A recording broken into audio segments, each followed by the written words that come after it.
Hey guys, it's me putting this hopefully short video together to show you my first SEO checkup and the deck that I created and kind of the quick process that I went through now that I actually have something to apply and show you. So first slide, put their name in, their address, the date, and then this is his logo. He doesn't really have a logo, but to begin, much like we've done with marketing analysis, I've included their little form in here. Well, Rena did point out to me recently that in order to get into their Google login, it's possible that they'll go through that verification process. So it might ask, what is their backup email address, their backup phone number? So I might ask Alyssa to update this so that they actually supply what that backup is. My fear is that they won't know. So you will get the intro and you will need to work with them possibly this first time around. But after that, I think it's going to be we're going to have it so that when we get into Google Search Console and Google Analytics, we can share admin rights with either, with maybe AdWords or maybe marketing at Counseling Wise or something that we can get into in the future so that every time we do an SEO checkup, we don't have to continually go through this verification process. But I'll figure that out and talk to Alyssa about it. So the first thing I looked at is general site performance and usability. You can read this in change it if you want into different language, but it just kind of tells people like, hey, I don't want people to think that we're wasting their time by looking at their site structure when we were in every case the one that created in the first place. But reiterating that as you add blog posts, things change, and it's Google, things change, designs change, stuff might have broken, whatever. We're going to take a quick look and then spend very little time on this. Overall, Becky wants like this to be an hour and a half process of us doing this. It is not billable and it's kind of billed like as if it was 2 hours. So she wants that hour and a half at least so that if they have a couple questions, like 15 minutes worth of questions, they can ask that of us because that's just going to happen. But you guys also have that line where it's like, okay, you're asking too many questions. You're going to need to get assigned a PM. Please keep in mind, you are not this person's PM. You're just the person putting this report together. You are not making any changes. You're not doing anything for them. You're just telling them what they should be doing. So site, does it look, perform well? Check it on all these browsers. Awesome. Broken links, no broken links. And I have this accompanying document that tells you the tools that I've been using for all of these things highlighted. So, web browsers. Check for the tablet on mobile. Okay, that comes up later. But for this part, I used SiteLiner. I think I have that listed in here. Oh, shoot, I don't. Broken links and duplicate content. Siteliner.com. So you run it through siteliner.com, which is a super easy tool most of you guys have used before. It pretty much straight up tells you, yes, broken links, no broken links, 14% duplicate content or 90% duplicate content. You get that information pretty easily. So I said no broken links and only 14%, well within normal range. Then generally, is there a blog? Have they been contributing to it? Is there title and meta customization? If applicable, yes. For WordPress, Squarespace, no. So don't push it if it's Squarespace, not a big deal. Are there photos in it? Are the blog posts showing up in the sidebar? So just a quick look at blogging. I said, yes, he's doing a really great job. I know Bill has been helping him setting all that up. The only recommendation is like, hey, and I mentioned this later in the report, your bounce rate's kind of high. So in order to keep people on site, you may want to consider going through and internally linking relative things that you talk about in your blog post, either to specialty pages or to other blog posts with related topics, just sort of a call to action and a guide people through your site using internal linking. And then just any other quick insights you may find. That's totally up to you and what you see when you look in. But again, this part of the project should be super quick. Then you're checking everything out on mobile. Right here it says, is Google Search Console flagging any mobile usability errors? So if you go into Google Search Console, and this is assuming they have Search Console, which a lot of our clients, at least this first time around, will not have it. But there is an area right in Search Console. Let me just look at Roger looking that says mobile usability. Click on that. No mobile usability errors. If there are, they're identified there. Take a screenshot of it, put it in the report, and make an action item to fix these issues. In his case, he doesn't have Google Search Console, so there's nothing to say here. Desktop and mobile speed. So I pulled this from GTmetrix and this from each tab of Page Speed Insights. Easy to see here, he has not optimized his images. That's number one action item. So here are the things. Get Google Search Console installed. add call to action to your blogs, and optimize your images for site speed. Section 2, Google Analytics. Now you're going in, I always would set it at a month. So it defaults usually to about a week. Set it at a month so we have like more data to actually look at. And then include this from the acquisitions tab, which says organic, direct, referral, social.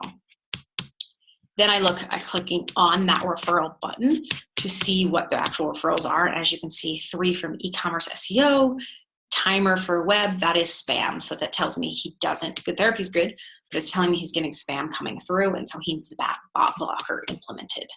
Geo tracking, I just went into Geo and saw that most of his traffic comes from Washington. It's normal to see from other states, but most from Washington and most from Seattle.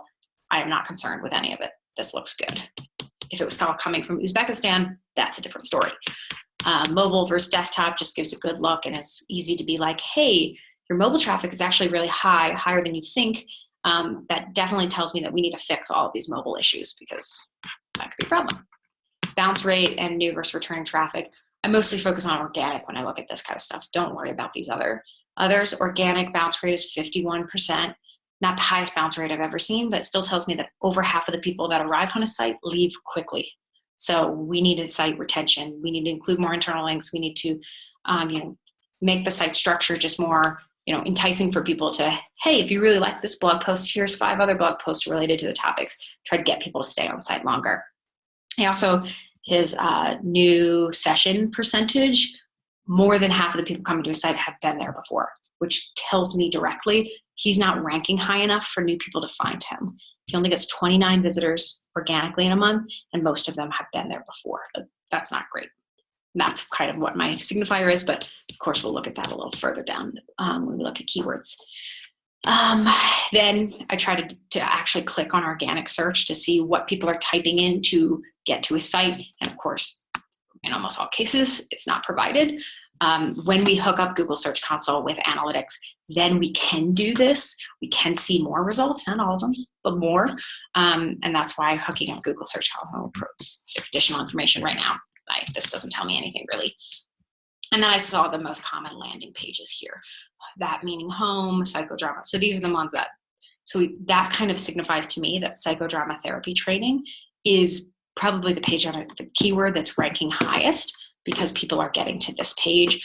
But it also probably tells me there's a lot of potential to rank high for that, because it's probably not a lot of competition, which is just me being intuitive about that keyword.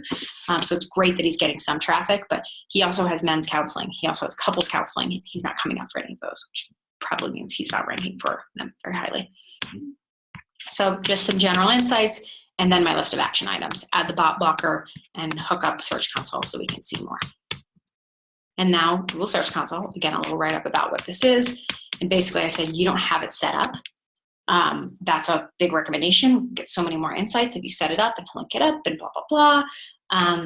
Let us help you with that. But then I've included all of these cards that are blank in here, and I would keep them just so that people know in the future what they're going to be getting out of this report.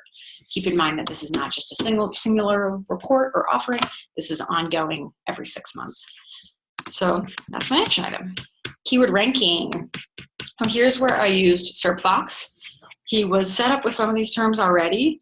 He was not set up with others of them, but usually I put in the keyword plus the location, and then I put it in and I select both desktop and mobile, so you will get duplicates for all of these. So put all that stuff in so that I can see, like, ooh, psychodrama therapy training Seattle, he's ranking #1, but there's also no volume behind it, so I won't push it really that hard. Psychodrama training, he's 4 and there's 10. It's probably what he's getting some traffic from that. Counseling men's in Seattle is 25. There's not a whole lot of traffic. Couples counseling Seattle, he's in the 60s, but there's a lot more traffic. So this gives you insights of like, dude, we need to focus on couples counseling. Like that is what's going to drive people into your business, and you're not ranking very well for it. So we need to work on that. And I explain in this little write-up here kind of what they're looking at. So that's good to include. SEMrush. So I went into SEMrush and got the list of keywords that he is ranking for. So what this shows you is where you're ranking for keywords you're intending to rank for.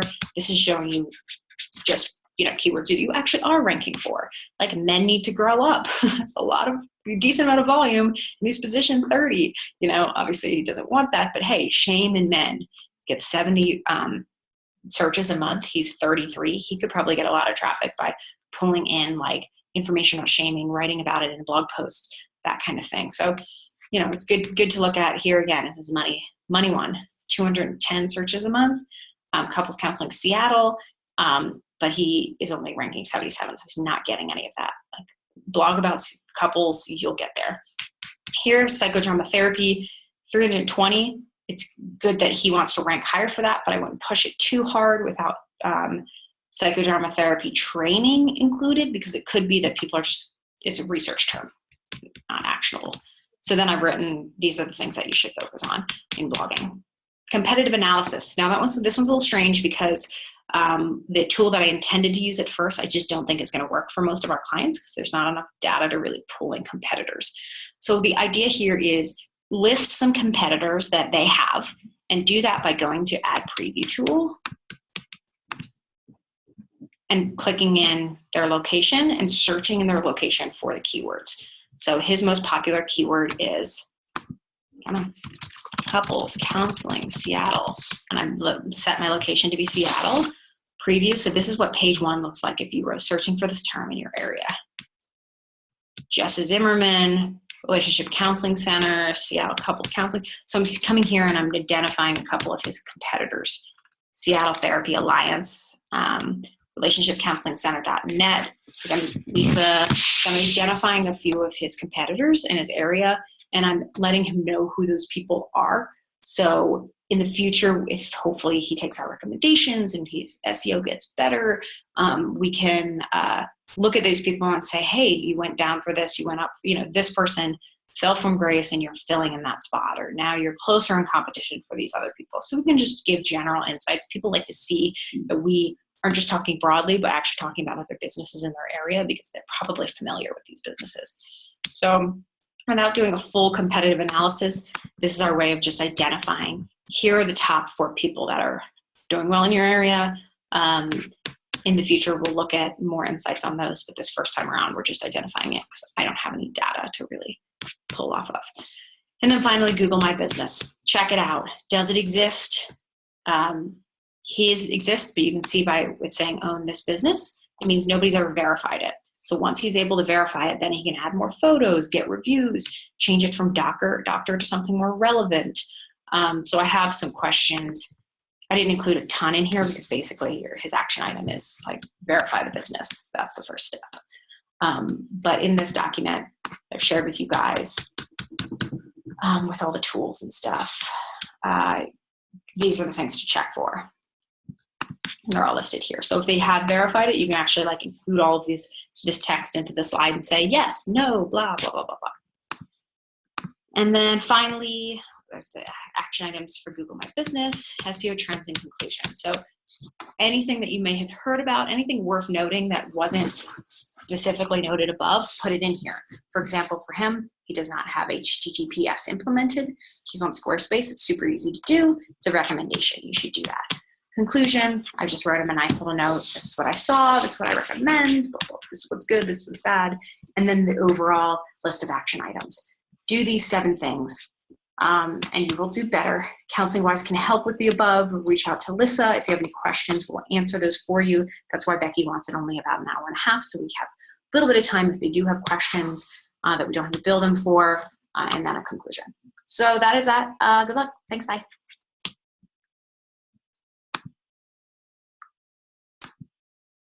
Come on.